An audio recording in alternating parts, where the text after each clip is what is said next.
Welcome back to Into the Sandkastle with Avon Sandcamp. I'm Avon Sandcamp, and today we're talking about whether or not comic book movies and other non-comic media is improved based on how faithful to its comic book source material it is. To see if, as a character's accuracy improves, if the media's quality overall improves with it.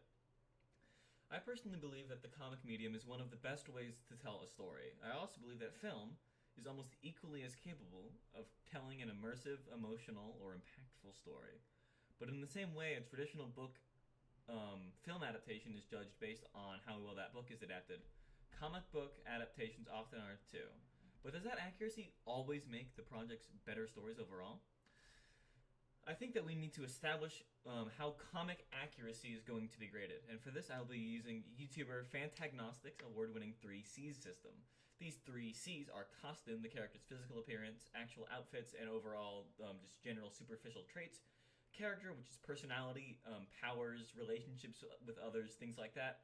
And continuity, how that character fits into the overall universe or timeline and important events involving that character. I want to start this by talking about my favorite comic book character of all time, Daredevil, who has been mainly adapted in two pieces of his own media.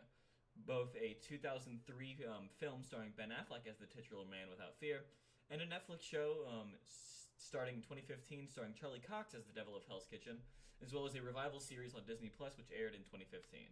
And while I will give the 2003 movie this, it does have a closer accurate costume than the Netflix and eventually MCU portion, but in almost every other way, Charlie Cox's version of Matt Murdock is closer to the comic adaptation, and this is also was also concluded in Fantagnostic's video ranking the 20 most accurate heroes in the MCU, where Cox's Matt Murdock was given the #1 slot. The show also is overall better in quality to the 2003 film. But I will say, this is likely due to the format being a show. The series was able to spend way more time on certain aspects of Matt's origin story that the film simply couldn't due to time constraints. Things like Stick and the Hand were able to be introduced in the series because they had a lot more time to work with, but these characters are completely ignored in the '03 film. Also, other side characters like Karen Page or Turk Barrett were able to be given time in the series, but really couldn't in the film adaptation just due to constraints. And while that is understandable, it is still making the adaptation more inaccurate. The overall series just adapts characters a lot better than the film does. From Foggy Nelson all the way to Kingpin, the majority of the characters are adapted a lot better than the film, and the show is just really good. Even at its worst moments, which is the final couple episodes of Season 2, the Daredevil show is still incredibly entertaining, immersive, and just an overall good time. And while the director's cut of the '03 film is fine, it's not great. The best part of that movie is the scene where Kingpin is like his introduction, and then Colin Farrell as Bullseye is pretty entertaining. Some of the very early 2000s music is fun, but as someone born after the film was made, it does feel very dated to me. But I will say, sadly, spin-offs from the Daredevil show, namely the Punisher series, took them things very well done with Frank Castle's character and just made them worse. They decided to tell like a Wolverine-type story with Frank, instead of making him as uncaring and deranged as he was in the Daredevil series. But I do enjoy the Punisher show. It is well made, well acted, scored very well. It's a good show. It's just not comic accurate, and those things can coexist. The MCU Spider-Man isn't all that accurate. We never see the spider bite. We don't know if he has an uncle named Ben. He's not dating a Mary Jane. He's dating an MJ, but a different MJ. He's technically not even friends with Ned Leeds in the comics. Ned Leeds is based off of a different character, who is a Miles Morales side character, whose name I can't think of right now. But Tom Holland's Spider-Man is still a great part of the Marvel Universe, very well liked. Homecoming especially is a very good film, despite not really being all that accurate. Tony and Peter don't really have that almost familial dynamic that they do in the film. They do have a relationship, especially in Mark Miller's Civil War comics, but that breaks down about 5 issues in, and it's not in that same dynamic as it is in Homecoming. Mostly because Peter is way younger in that film than when they interact more often in Miller's Civil War run. But again, he's still a very well enjoyed character. And a lot of the with Spider-Man and some other characters, these accuracy issues are mostly due to licensing problems caused by Marvel being broke as hell in the 90s and having to sell film rights to different companies just to make ends meet. So certain things just cannot be included due to legal reasons, which I understand, and it sucks that that has to happen, but that doesn't mean that it isn't inaccurate. So while I do think that the reason should be acknowledged, it doesn't make it any more accurate. And I will say there are certain adaptations or certain traits that I don't think should be changed unless that story is about that specific trait changing. Like, Batman should not kill unless the story is about what would happen if Batman did so. The same way the whole evil Superman trope is going. The Injustice story is fun, but it's not accurate to the way Superman has ever really been portrayed before. But it works because it acknowledges a rule that is also applied to how science is used in film and TV. First, you acknowledge the rules, then you bend them at your leisure. That's something that is really enjoyable about multiverse stories like Marvel's What If comics or DC's Elseworld stories like All-Star Superman. You can tell a unique story without harming the main continuity of the character and keeping things consistent while still having this different take on the character exist. Which is something some film adaptations can't really do because of how mainstream they are. There are so many people who think that Red Guardian is Black Widow's father, and it also has been consistently. But in the comics, they're married. There are other common misconceptions caused by the MCU films, like Iron Man creating Ultron, Bucky being older than Steve during World War II, or Black Widow and Hulk being a couple, that only exist in the cultural zeitgeist due to these adaptational errors. And some of these issues exist in projects that I really enjoy. I think the first Avenger is a great origin story and is a fairly comic-accurate film despite Bucky's age. I think Steve Rogers is very well adapted. Red Skull is fairly well adapted, considering the fact that disregarding the whole, like, he goes to Vormir thing, that's never happened. But that's a cool thing that, I can at least be like, that's a unique thing that they did. Has that ever happened in the comics? No. Will that ever happen in the comics? I mean, technically, MCU tie-in comics, but that's canon to the universe, so it doesn't really count. But still. And Age of Ultron, despite not really being anything special, I still enjoy a lot more than the average MCU fan. I think I like the shots at the opening shot where they're like all across the screen. It's just a really great shot, and I think that shot carries the movie for me. And there are some films that are incredibly inaccurate that are incredible projects and great films. Namely, James Gunn's Guardians of the Galaxy franchise, which is so different to the comics, but also so well liked that the comics afterwards were made way closer to fit these film versions because they were just more enjoyable characters. Mantis in the comics is one of the most convoluted and incredibly odd to understand characters in comic history.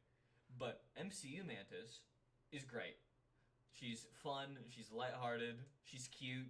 It's fun. And I think she works much better as a character. Another example is the Thunderbolts / New Avengers film that came out fairly recently. It features a great majority of characters that were barely, if at all, associated with either of these teams until the roster was revealed, and then they were brought in retrospect, which doesn't really count because they did that on purpose to make it tie in better. But Thunderbolts was a great film regardless, despite having nothing to do with a single Thunderbolts comic besides Ghost being involved sometimes, and Bucky, who is already another very well adapted MCU character in terms of his general arc and personality, despite the whole age issue that I mentioned before. But some characters have done that weird reverse adaptation thing to make movie synergy that does not work, like Ajax from the Eternals, mostly because that movie does not handle those characters very well at all. And while it does have some beautiful moments, some great cinematography that I will give that, I think every piece of media has its room to be praised, and I think that should be acknowledged in everything. I don't think there is such a thing as a fully bad movie. There are things that are redeemable about almost every piece of art, I would say. But yeah, that movie wasn't great, and trying to reverse adapt the Eternals characters, just it didn't work.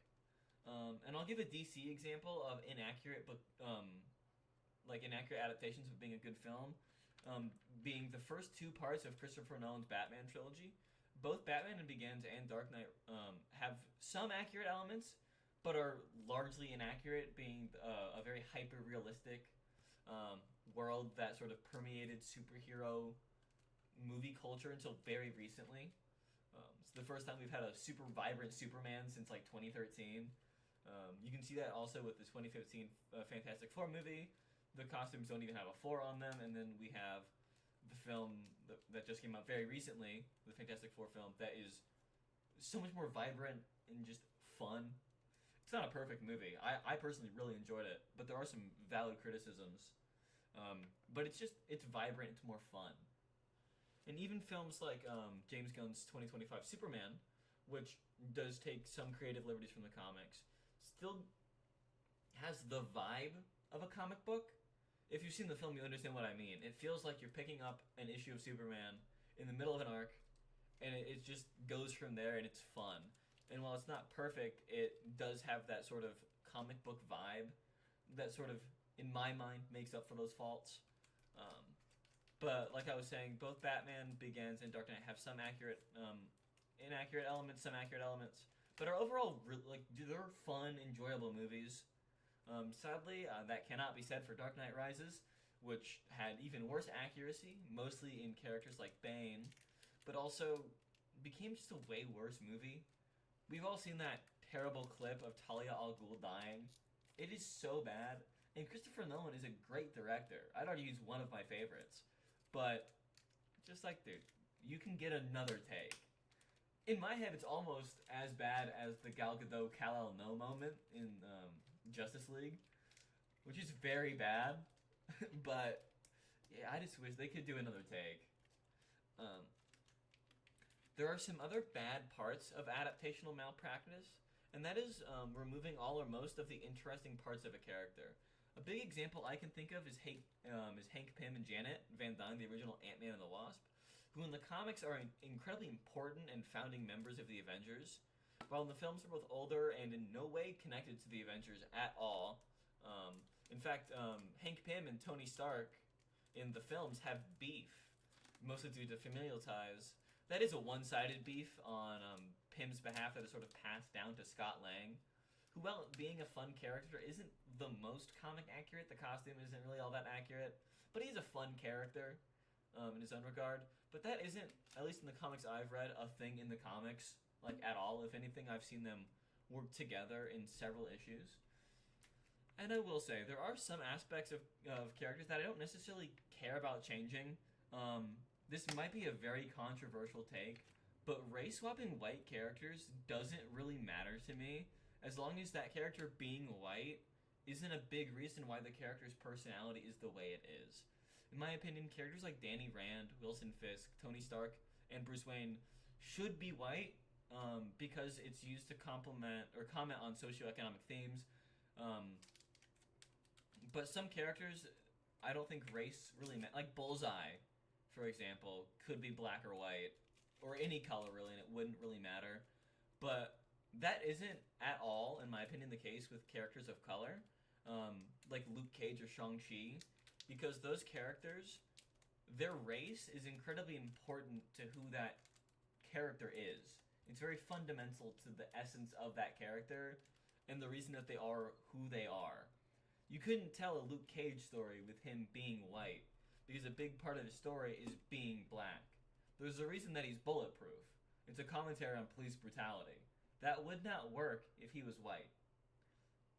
Not largely, at least. It would be a very interesting story. Another thing that I'm fairly lenient on in terms of accuracy, despite being a part of the infallible 3C system, is the costume. As long as the general concept is there, I'm chill. Me and Fantagnostic both agree that Sentry is one of the more well-adapted MCU adaptations from the comics. However, his costume is a very generic superhero movie costume, with all the lines and the extra detail. But I actually can forgive that, because it makes sense within that universe. Sentry is a created and curated superhero that was made to be as appealing as possible. So giving him a very similar suit to existing ones, it makes sense. It would make him more approachable to the general public. And Val was just playing it safe, even though in the comics, she has nothing to do with the character or even the Thunderbolts, really until comics that were released after she was already announced for the film. So again, doesn't really count. And also in Thunderbolts World Strike, she was like a robot thing. I don't know. I enjoyed that 4-issue series, but it wasn't the best. It was fun, but it wasn't my favorite series I've ever read. But it was enjoyable. Overall, while adaptational accuracy does tend to lead towards better products and projects, as the source material they base it on is usually very intriguing and a well-done story to begin with, there are plenty of poor adaptations that take pre-existing characters, change them to fit a new story, and tell a very well-made original one. In my opinion, as long as the character is at least mostly recognizable to its original counterpart, it is a fine adaptation. And any story told with these characters should be seen as a story with these characters, not the story with said characters. And as long as we keep that in mind, I think we can enjoy projects for what they are, even if they aren't perfect to the comics. Even though I do like when they are, just because it does generally make for a more pleasant experience. Anyways, that is it for this video. Thank you all so much for watching this. A huge shout out to Fantagnostic for giving me permission to reference his videos in this. I will link him in the description. Please, if you watch me and don't watch him, I know he's not going to get much viewer flow from this, but please check him out. He makes very fun videos. He's much more knowledgeable on comics than I am. He's very funny, in my opinion. I like the sort of dry sense of humor he has. He's just a fun guy to watch. Follow him on Twitter or X or whatever the hell you want to call it. I'll link that as well. But yeah, thank you guys for watching. Take care of yourselves. And if you've seen Superman, Thunderbolts, or Fantastic Four, let me know what you thought. I really enjoyed all three of those films. Superman is honestly one of my favorite movies I've ever seen. I thought that movie was really good.